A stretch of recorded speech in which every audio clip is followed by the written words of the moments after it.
털같이 희게 되리라라는 제목으로 말씀 함께 살펴보겠습니다. 먼저 이사야서의 배경부터 제가 설명을 좀 드리자면요.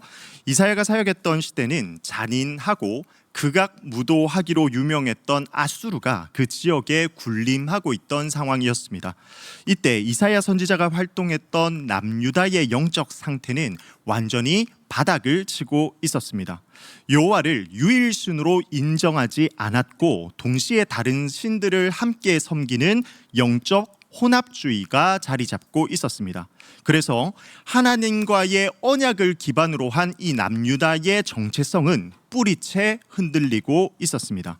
심지어 북이스라엘은 이미 아수르에 의해서 이미 멸망당한 상황입니다. 이유는 그들이 국력이 약해서가 아니라 영적으로 몰락했기 때문에 하나님께서 아수르라는 도구를 사용하셔서 북이스라엘을 멸망시키셨죠.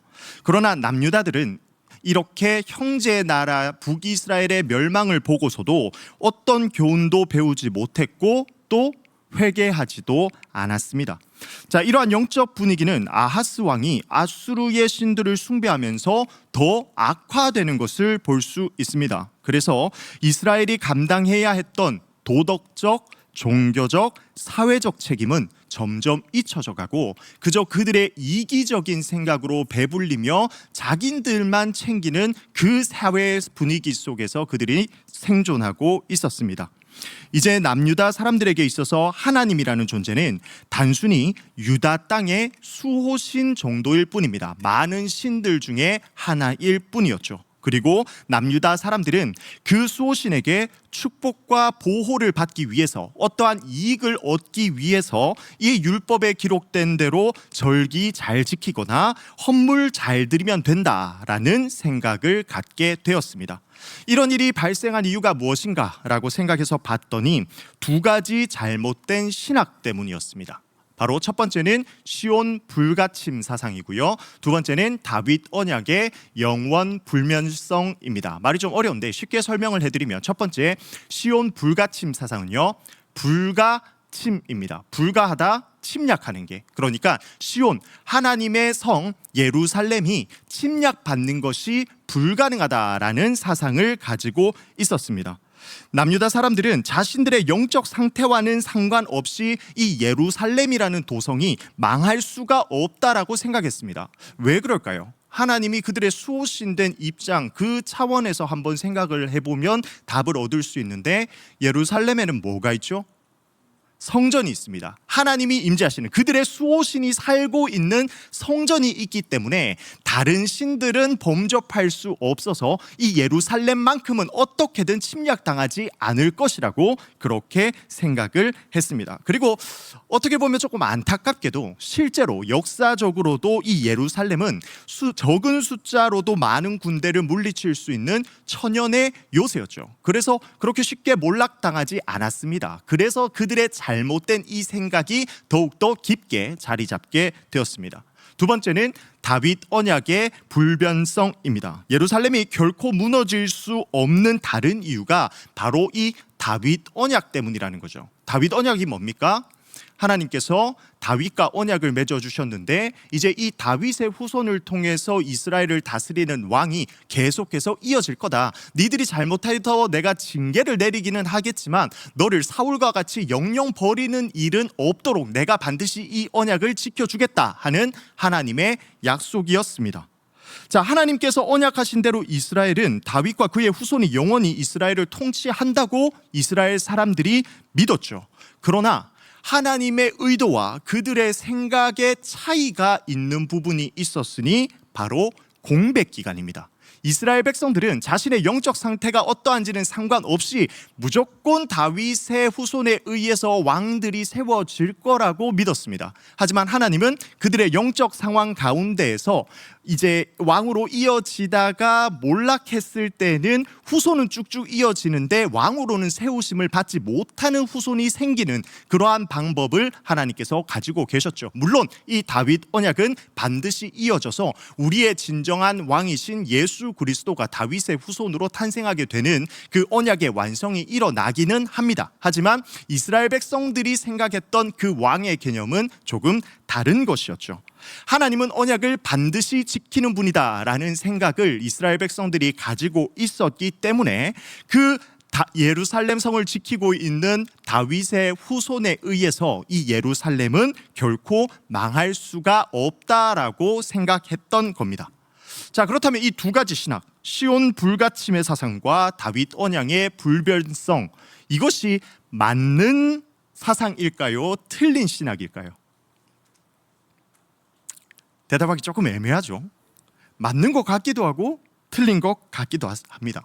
사실 문맥만, 그냥 글자만 두고 생각을 하자면 이 두 가지 모두 다 옳은 주장이기는 합니다. 하지만 문제는 이 모든 것들이 하나님과 이스라엘 백성의 정상적인 관계가 전제되어야 한다는 그 단서 조항이 있다는 거죠. 남유다는 이러한 하나님과의 관계는 무시한 채 그저 하나님이 주시는 축복과 언약을 자신들이 편리한 대로 해석하고 이용하려고 했던 겁니다. 자신들의 책임은 나 몰라라 하고 오직 하나님의 보호와 은혜만 기대하는 이기적인 신학이었던 거죠.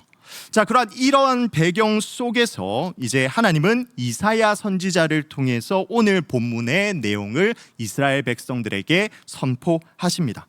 자, 오늘 설교 때는 이사야 1장 1절에서 20절 내용의 전체를 다룰 생각인데요. 성경을 펴시고 이제 이 9절에서 2절까지는 이런 내용이구나, 이게 이러한 맥락에서 나오는 이야기구나 하는 부분을 본인의 성경책에 표시하시면 다음에 성경을 보실 때도 더 이해하는데 좋을 것 같습니다. 자, 그러면 본격적으로 본문 안으로 들어가 보겠습니다.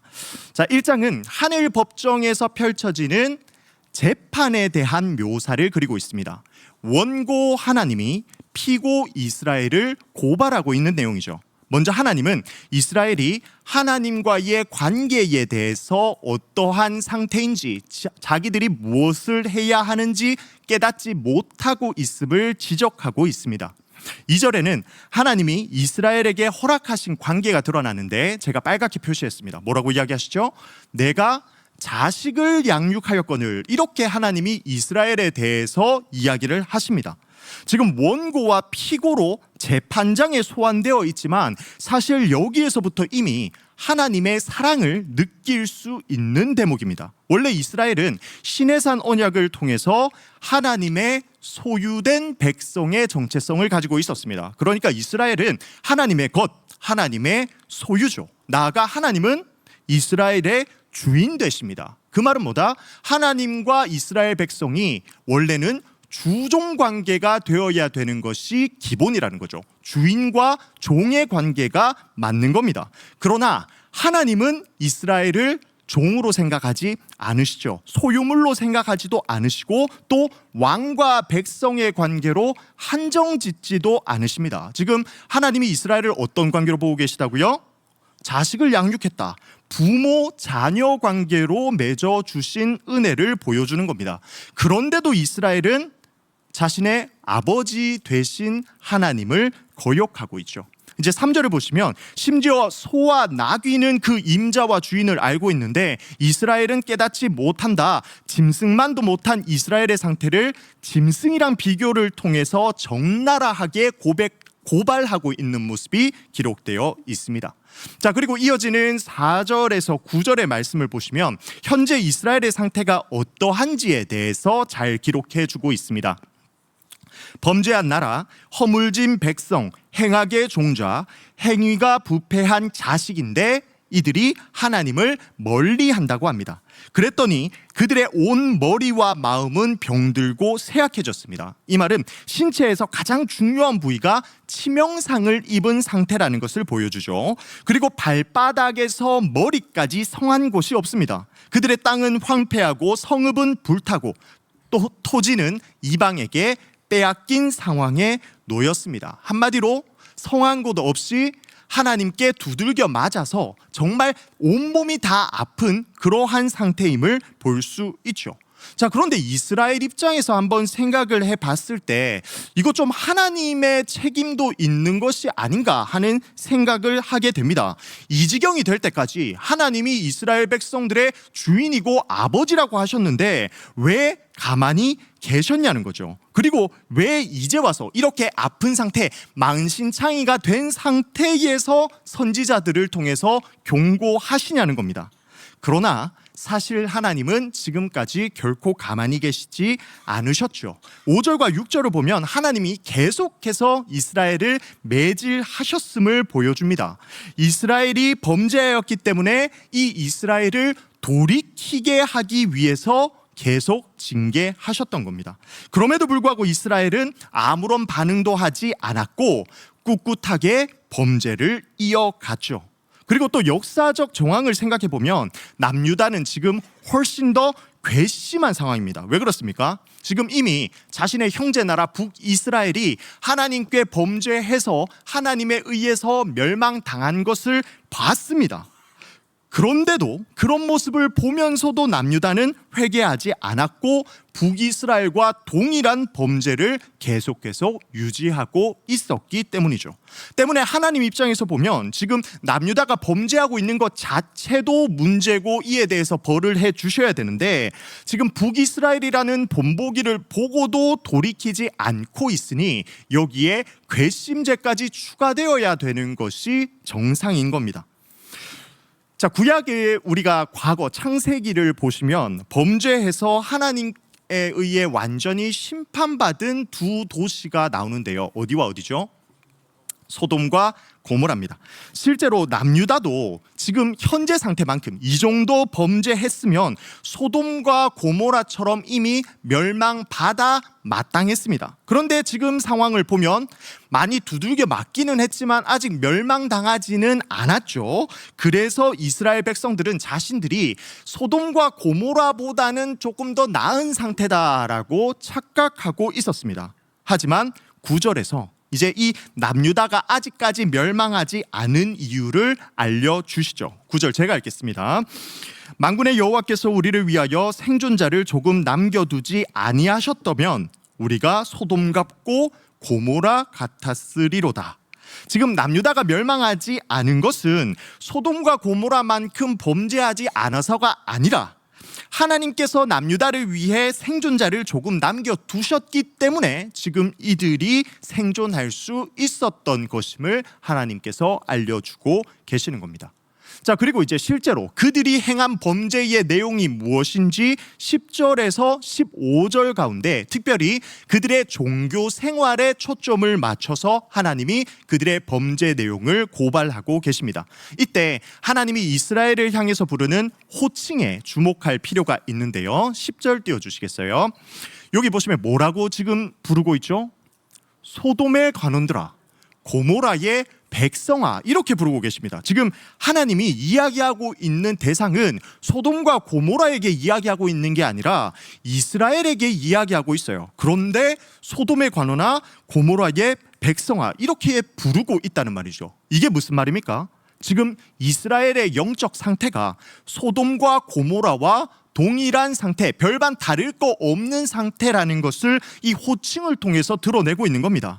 너희들이 멸망하지 않은 것이 너희들이 죄를 덜 지어서 아직 괜찮은 것이 아니라 순전하게 하나님의 은혜 때문에 멸망하지 않았다라는 사실을 드러내는 호칭인 거죠.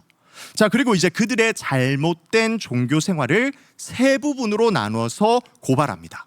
첫 번째는 제물, 두 번째는 절기, 세 번째는 기도입니다. 먼저 제물을 보시면 11절에서 13절까지 이스라엘이 하나님께 드린 물질들이 리스트업 되어 있는 것을 보여줍니다. 다음 슬라이드. 네, 무수한 제물, 순양의 번제, 살찐 짐승의 기름, 숫송아지, 어린 양, 숫염소의 피, 이렇게 다양한 것들을 하나님께 드렸죠. 그리고 첫 번째 보시면 무수한 재물이라는 표현이 있습니다. 이게 하나님이 이스라엘에게 받은 거에 대해서 지금 리스트업하고 있는 거거든요. 그러니까 하나님께서 이 무수하다라는 표현을 쓰신 걸로 봐서 이스라엘이 하나님께 드린 물질에 재물에 있어서 진짜 수적으로 혹은 양적으로 부족함이 없이 아주 많이 드린 것이 팩트다 하는 것을 알 수 있습니다. 그러나 하나님은 이런 것들에 대해서 헛된 재물을 다시 가져오지 말라 이렇게 말씀하십니다. 여기서 헛되다라는 표현은 이것들이 어떠한 효력도 발휘하지 못하는 것을 의미해 줍니다. 그 이유가 무엇인지 살펴봤더니 이스라엘이 분명 제물을 드리기는 하지만 12절 내 마당만 밟을 뿐이니라. 하나님께 가서 감사한 마음으로 하나님께 받은 은혜에 대해서 사랑을 고백하는 마음으로 하나님께 제물을 드린 게 아니라 하나님 저 재물 놓고 갑니다 하면서 마당만 밟고 적선하듯이 재물 던지고 돌아가는 이스라엘의 상태였던 거죠. 그래서 하나님은 그렇게 구걸받듯이 재물을 받으시는 분이 아니시기에 당연히 이 이스라엘의 재물을 받지 않으셨던 겁니다. 자, 두 번째 절기입니다. 13절과 14절을 보시면 이스라엘이 하나님께 구별하여 지킨 절기들이 이번에는 리스트업 되어 있습니다. 월삭, 안식일, 대회로 모이는 것, 성회, 정한 절기. 자, 하나님은 이스라엘이 이러한 절기를 지키는 것을 견디지 못하십니다. 아니, 절기 지키는 걸 왜 못 견디나 해서 봤더니 그 앞에 단서가 기록되어 있죠. 13절 말씀 띄워주세요. 성회와 아울러 악을 행하는 것을 내가 견디지 못하겠노라. 이게 무슨 말입니까? 이스라엘 백성은 하나님께서 지키라고 명하신 율법에 기록되어 있는 절기들을 잘 지킨 것이 맞습니다. 그러나 그 절기를 지키는 것과는 별개로 절기는 잘 지키면서도 자신의 삶의 모습에서는 악을 동시에 행하고 있었던 거죠. 절기는 지키지만 악을 행하고 있다는 겁니다. 이게 무슨 아이러니입니까? 때문에 하나님은 이들이 지키고 있는 절기도 견디지 못하겠다 이렇게 이야기하시는 거죠. 세 번째는 기도입니다. 이제 15절을 보시면 이스라엘이 하나님께 행하는 기도의 형태가 기록되어 있습니다. 손을 펴서 기도하고 많이 기도합니다. 자, 여기서 이제 손을 펴서 기도한다라는 이 표현은 하나님께 당시에 간절히 기도하는 기도의 자세를 드러내는 게 손을 펴서 기도하는 것이었습니다. 그러나 하나님은 이 기도를 듣지 않으시죠. 왜요? 15절 너희의 손에 피가 가득함이라. 자, 이 모습을 한번 상상해 볼까요? 하나님의 백성이 하나님께 나와서 간절히 기도합니다. 손을 펴서 기도하고요, 간절히 기도하고 또 많이 기도하는데 그 손을 자세히 살펴봤더니 그 손에 피가 가득하게 묻혀져 있습니다. 이 피는 제사 때 드린 피가 아니라 그들이 악행해서 다른 사람들을 상처 입히고 죽여서 묻게 된 악의 피인 거죠.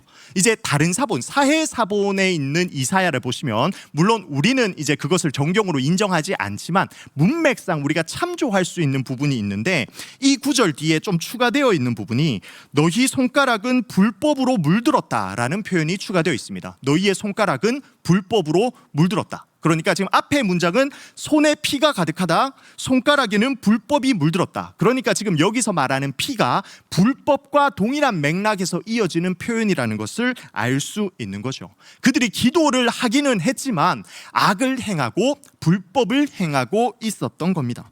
분명히 이스라엘은 종교적으로 열심히 행했습니다. 제물도 드렸고 절기도 지켰고 기도도 했습니다. 오늘날로 친다면 헌금도 많이 했고 공예배, 오후예배, 수요예배, 새벽기도 다 나옵니다. 또 새벽 개인기도 시간도 철저히 지키면서 열심히 그리고 많이 기도했습니다. 그러나 하나님은 그것들을 받지 않으시죠. 오히려 그렇게 행하는 종교 행위를 죄라고 이야기하고 계시는 겁니다. 오해하면 안 됩니다. 헌금, 예배, 기도 절대 나쁜 것이 아니죠. 너무나 선하고 귀한 행위들이 맞습니다. 그러나 문제가 뭡니까? 이것들이 말 그대로 종교적 행위에만 머물러 있는 상태가 바로 죄인 겁니다. 이스라엘이 종교적 행위는 하지만 그들의 삶은 여전히 악을 행하고 손에 피를 묻히고 있다는 거죠. 삶에서 나타나는 선한 것은 전혀 없이 종교 행위만 하는 것에 대해서 하나님은 가증히 여기고 계시는 겁니다. 그래서 이 종교 행위를 하고 있는 이스라엘은 자신들이 하나님을 제대로 섬기고 있다고 착각합니다. 하나님께 드리고 있는 것이 많으니까요. 그러나 하나님은 종교 행위만 하는 이 이스라엘에게 오히려 심판을 선언하고 계시는 거죠. 자, 그렇다면 하나님의 백성이 하나님 백성답게 산다는 것은 어떻게 사는 것인가? 그렇게 종교 행위를 하면서 어떻게 살아야 하는 것인가? 바로 16절과 17절에서 어떻게 해야 하는지에 대해서 아주 심플하고 명료하게 명령해 주십니다. 자, 먼저 16절을 보시면 지금까지의 삶을 반성하고 돌이키라는 과거에 대한 권면을 보여주고 있습니다. 제가 읽겠습니다.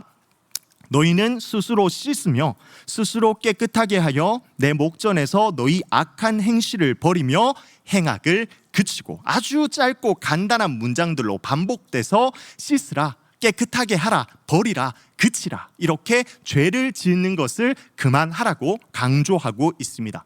자, 그리고 이어지는 17절을 보시면 이제부터, 과거에는 이제 이렇게 했다면 이제부터는 어떻게 살아가야 하는지 미래에 대한 권면을 보여줍니다. 이 부분 너무 중요하니까 우리 같이 읽도록 하겠습니다. 시작. 선행을 배우며 정의를 구하며 학대받는 자를 도와주며 고아를 위하여 신원하며 과부를 위하여 변호하라 하셨느니라. 아멘. 하나님께서 기뻐하시는 종교는 선을 행하고 공평과 정의를 추구하며 약한 자들을 돌보는 것이라고 합니다. 사실 이 내용은 지금 여기에서 하나님이 최초로 이야기하고 계신 게 아니죠. 이스라엘을 자기 백성으로 부르시는 그 시내산 언약에서부터 하나님은 끊임없이 반복해서 강조했던 내용이 바로 이 내용입니다. 율법은 하나님 사랑, 이웃 사랑으로 구분되어 있지만 진정으로 하나님 사랑을 실천하기 원한다면 종교적인 형태에만 머물러 있거나 삶의 모습에서 하나님 사랑이 분리되지 않아야 합니다. 쉽게 이야기해서 머리는 하나님을 향하되 하나님의 백성의 손과 발은 이웃을 향하여 실천하는 것이 진정한 하나님의 사랑이라는 겁니다. 다시, 머리로는 하나님을 향하되 손과 발은 이웃을 향하여 실천하는 것이 진정한 하나님 사랑인 겁니다.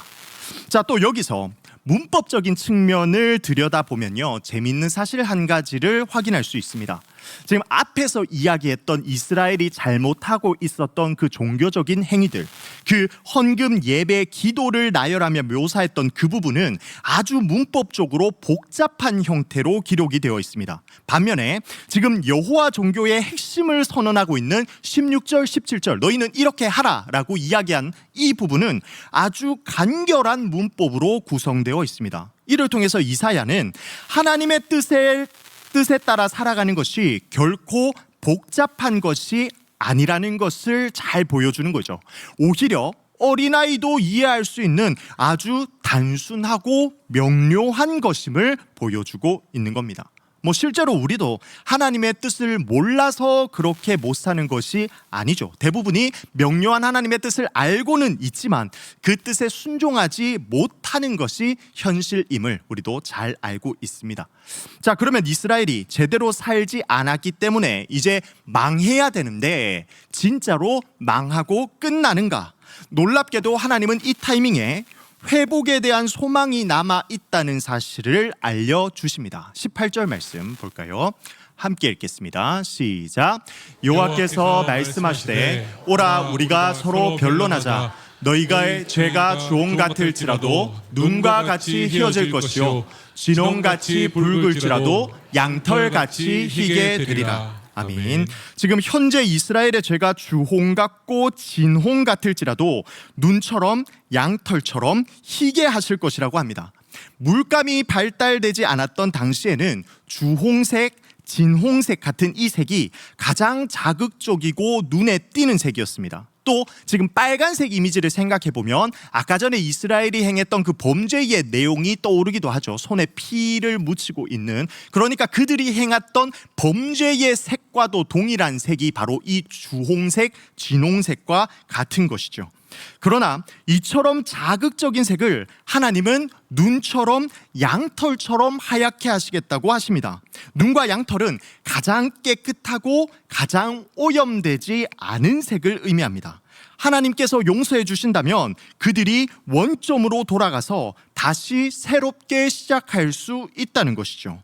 또 이 눈의 이미지를 생각해 보면요, 우리가 살고 있는 온 세상이 여러 가지 많은 색으로 가득 차 있지만 흰눈이 소복히 내리게 되면 하얀색으로 덮이게 됩니다. 그들에게 어떠한 색깔의 죄가 있든지 상관없이 하나님께서 부어주시는 그 흰눈으로 인해서 그들이 은혜로 인해서 덮였을 때 그들은 새하얗게 될 수 있다는 사실을 이미지를 통해서, 이 눈의 이미지를 통해서 보여주고 있는 겁니다. 자, 그리고 19절 말씀 읽겠습니다. 제가 읽겠습니다. 너희가 즐겨 순종하면 땅의 아름다운 소산을 먹을 것이요. 자, 이어서 하나님께 순종하면 지금 이 상태가 된 이스라엘도 땅의 아름다운 소산을 먹게 될 것임을 선포합니다. 땅의 아름다운 소산을 먹는다는 것이 더 이상 이 땅에서 추방되거나 몰락하지 않고 이대로의 삶을 유지하는데 심지어 아름다운 소산까지 먹으니 하나님의 축복을 받게 될 것임을 이야기하는 표현인 거죠. 순종하면 용서해 주시겠다는 겁니다. 그러나 이 멘트가 사실 하나님 입장에서는 굉장히 부끄러운 선포입니다. 왜 그럴까요?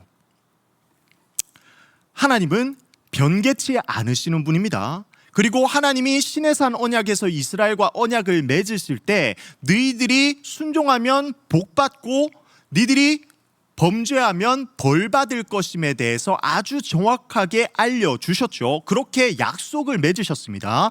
그리고 나서 지금 이사야서 우리가 보고 있는 장면을 봤더니 실제로 이스라엘 백성들이 죄를 범하고 있었죠.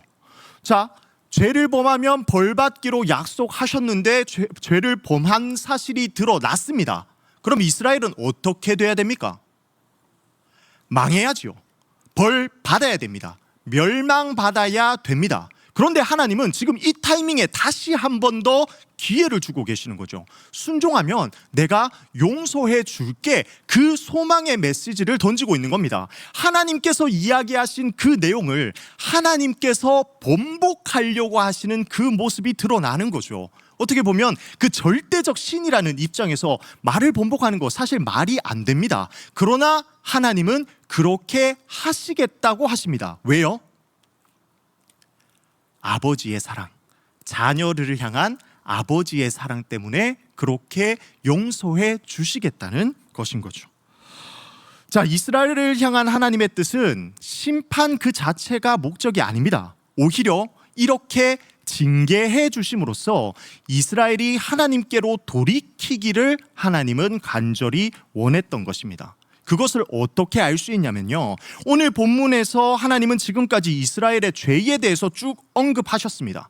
자, 이때 하나님의 감정이 기록되어 있는 부분이 있는데, 하나님의 감정, 일반적으로 생각했을 때는 어떨까요? 지금 이스라엘이 약속을 깨고 불순종하고 있으니까, 또 심지어 지금 동급의 신분에서 약속을 맺은 것도 아니고 신과 하찮은 미물이 언약을 맺은 상태인데 미물이 그 약속을 깨고 있으니 당연히 우리는 하나님이 분노하실 것이라고 생각을 합니다. 그러나 4절을 보시면요, 뭐라고 말씀하신 후에 하나님이 이스라엘의 죄를 나열하고 계십니까? 슬프다라고 이야기합니다. 하나님은 이스라엘이 순종해서 가장 좋은 것을 누리기 원하는데 이스라엘이 지금 바보처럼 죄를 범하고 복에서 점점 멀어지고 있는 상황입니다. 그래서 너무 안타깝고 슬퍼하고 계시는 거죠. 사실 제가 지금 이렇게 설명을 하고 있기는 하지만 하나님의 마음이 이해되는 것은 아닙니다. 저였으면 고작 이 벌레 같은 인간들이 나와 약속을 한 것을 깬다? 그러면 싹 다 판 엎고 다른 벌레를 지정하거나 이 벌레를 세워서 내 민족 삼겠죠. 아마 다 죽였을 겁니다.